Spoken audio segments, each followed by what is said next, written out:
है, जिस ओर जवानी चलती है उस ओर जमाना चलता है। भाई थे ठान लो नहीं कि अब काले बचीड़ बोलानो जना थे बोलाए देवला। आज इस युवा मोर्चा के इस शानदार कार्यक्रम में मंच पर उपस्थित हमारे बीच में नागौर की दृष्टि से देखा जाए तो सबसे महत्वपूर्ण महकमे के जो मंत्री हैं, मैं नहर उबत तो माने की चाहिए कहीं कौन चाहिए नहीं, नहर का मंत्री कौन है? सुरेश जी रावत साहब, जिन्होंने अभी अपना उद्बोधन दिया। साथ ही में हमारे नरेंद्र जी पिलानिया जी जो प्रभारी बन करके आए युवा मोर्चा में। अभी हमारे अल्पसंख्यक मोर्चा के प्रदेश अध्यक्ष भाई हमीद जी मेवाती जी, फिल्टर फाड़ प्रधान जगदीश जी बिडियासर जी, हमारे युवा नेता भाई अरविंद जी जाजड़ा जी, शंकर जी गौरा जी, बलदेव जी, गंगाराम जी प्रजापत जी जो प्रजापत समाज के प्रदेश अध्यक्ष हैं, चंपालाल जी सरपंच खिमसर, और मंच पर उपस्थित सभी सरपंचगण, मेरे सामने विराजमान सभी युवा साथियों, और अब मैं बड़े बुजुर्ग नहीं कहूंगी क्योंकि कई ऐसे तो हैं जिनके धोले आए हुए हैं, पर मुझे मालूम है कि उनके मन में जोश युवाओं से ज्यादा है कि चुनाव आते हैं और इनके घुंघरू बन जाते हैं। और किसी मीटिंग में चले जाओ, किस्तूर जी महराम जी, ये तो मतलब जवानों से ज्यादा जोश रहता है। रोज सुबह फोन करके आप ब्रीफिंग देते हैं कि क्या होने वाला है, क्या करना है, किसको संभालना है, कौन ज्वाइन कर सकता है। आज मैं बहुत खुशी हो रही है मुझे कि इस चुनाव में एक विशेषता है, जैसा कि मैंने कहा कि जिस ओर जवानी चलती है उस ओर जमाना चलता है। उसी राह में आज कई ऐसे हमारे छात्र नेता थे, छात्र थे, युवा साथी थे जिन्होंने आरएलपी का और कांग्रेस का दामन थाम के आज छोड़ करके और आज बीजेपी का दामन थामा है। मैं उन सभी का स्वागत करती हूँ।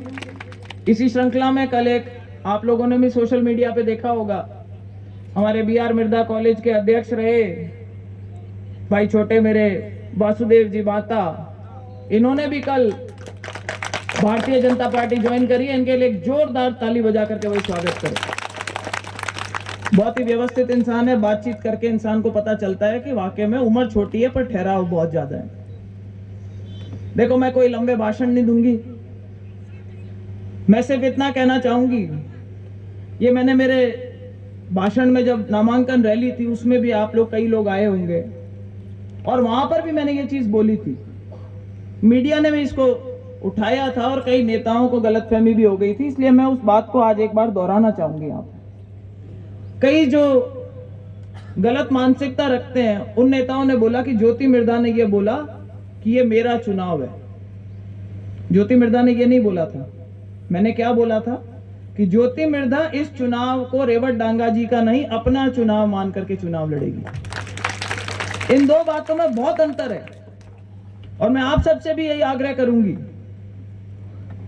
कि चुनाव, हर चुनाव जो होता है वो चुनौती भरा होता है। और खीवसर का चुनाव तो वैसे भी आप देख लो, पूरे हिंदुस्तान में हॉट सीट रहती है, चाहे कोई सा ही चुनाव हो जाए।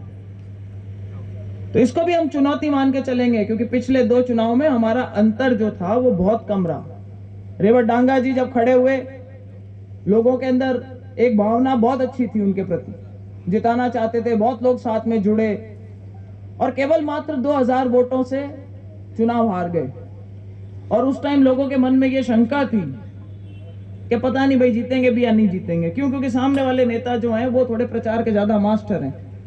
उस टाइम माहौल अलग था, कांग्रेस और भारतीय जनता पार्टी के आपस में टसल चल रही थी कि राज किसका बनेगा। नेताजी ने एक बीच में अपना ही एक गोयरा छोड़ दिया और बोले कि भाई मैंने इतने कैंडिडेट उतारे हैं, 18-20 एमएलए भी अगर मेरे आ जाएंगे तो राज की कुंची मेरे पास रहेगी, फैसला मैं करूंगा कि सरकार किसकी बनेगी।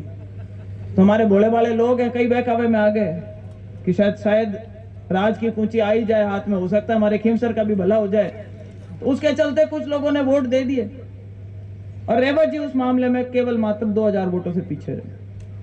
लोकसभा का चुनाव हुआ, उसमें भी अंतर बहुत कम रहा, 4000 वोटों का अंतर रहा। मैं समझती हूं कि इस चुनाव में भावना भी भारतीय जनता पार्टी के पक्ष में है।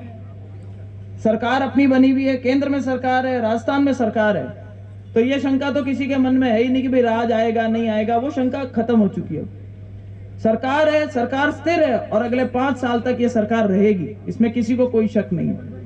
अगर मौका आया है दोबारा तो वो सिर्फ खीवसर की जनता के पास में आया है कि क्या अपन उस राज में भागीदारी निभाना चाहते हैं। तो भाई अपने को चूकना नहीं है, बढ़ चढ़ करके हिस्सा लेना है। एक बात हमेशा खीवसर के चुनाव में मैंने देखी थी, जो एक बहुत बड़ा अंतर मैं देख रही हूं, सुरेश जी भाई साहब, जहां कहीं भी जाते थे पहले एक बात रह करके बार बार सामने आती थी कि साहब फर्जीवाड़ा रोक लीजिए, कल फर्जीवाड़ा रोक लीजिए। इस बार वो सुनने में ही नहीं मिला कहीं पे। हाँ, पर इस बार ये चीज कहीं सुनने में नहीं मिली कि भाई फर्जीवाड़ा रोक लेना। क्यों? क्योंकि आज की तारीख में बीजेपी का पलड़ा भारी लगता है। हर एक गांव में बराबर का या उनसे बड़ा धड़ा जो है वो भारतीय जनता पार्टी के पक्ष में। दूसरा, वो हर बार चुनाव लड़ते थे तो गठबंधन करके लड़ते थे। 2 पार्टियां एक पार्टी के सामने चुनाव लड़ती थी, चाहे एमपी का हो चाहे एमएलए का हो। पिछली बार भी जब नारायण जी ने चुनाव लड़ा था उस टाइम पर भारतीय जनता पार्टी के और आरएलपी के कंबाइंड कैंडिडेट थे। आज वो परिस्थितियां भी बदल गई। तीनों पार्टियां अपने मैदान में अपने अपने उम्मीदवार उन्होंने उतारे हैं। तो भाई सारी गणित को देखते हुए गणित भी इस बार भारतीय जनता पार्टी के पक्ष में। दुर्ग सिंह जी ने भारतीय जनता पार्टी ज्वाइन कर ली।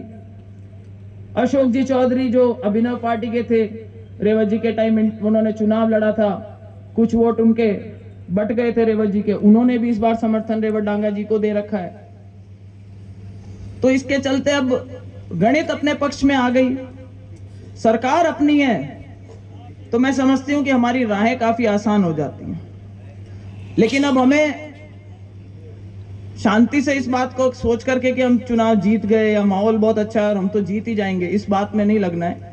बीजेपी की एक मैंने सबसे बड़ी एक कमजोरी देखी है कि जो मूल बीजेपी का वोटर होता है वो वोट देने कम जाता है। पोलिंग परसेंटेज पे हमें ध्यान देना है। इन चुनावों के नतीजे भी मैं आपको बताती हूं, अगर विधानसभा में और लोकसभा में अपनी पोलिंग परसेंटेज अच्छी होती तो नतीजे शायद अपने पक्ष में हो सकते थे। तो वो गलती अब की बार दोबारा ना हो, हमें इस चीज की एहतियात बरतनी है। दूसरा, आप में से कई, मुझे मालूम है, मैं कई चेहरे ऐसे पहचानती हूं जो यहां पर बूथ के ऊपर जिम्मेदारी निभाएंगे। तो हमारा तो काम यह है कि भाई भाषण दे लो, लोगों को जागरूक कर लो, कोई ज्वाइन करना चाहता है उसको ज्वाइन करा लो, कोई नाराज है तो उसको मना लो, कोई समाज वाले आके साथ में जुड़ना चाहते हैं तो हम उन्हें जोड़ ले। ये जिम्मेदारी हम सब नेता जो मंच पे बैठे अपनी अपनी तरफ से अपनी अपनी क्षेत्र में सब निभाने का प्रयास कर रहे हैं।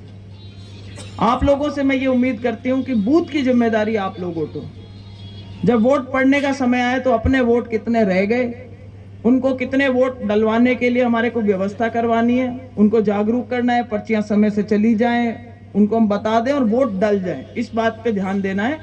इतना ही मेरा आप लोगों से आग्रह है। और अब कल मैं बताया दूं, हम यहाँ के झाग आयोड़ा है, जट कटे जावे भाषण देवे शाम का, उता उता तो मैं कहूँ अमल चाट चाट मामला बिल्कुल ही गड़बड़ हो जावे, रेडिएटर पानी फेंक देवे।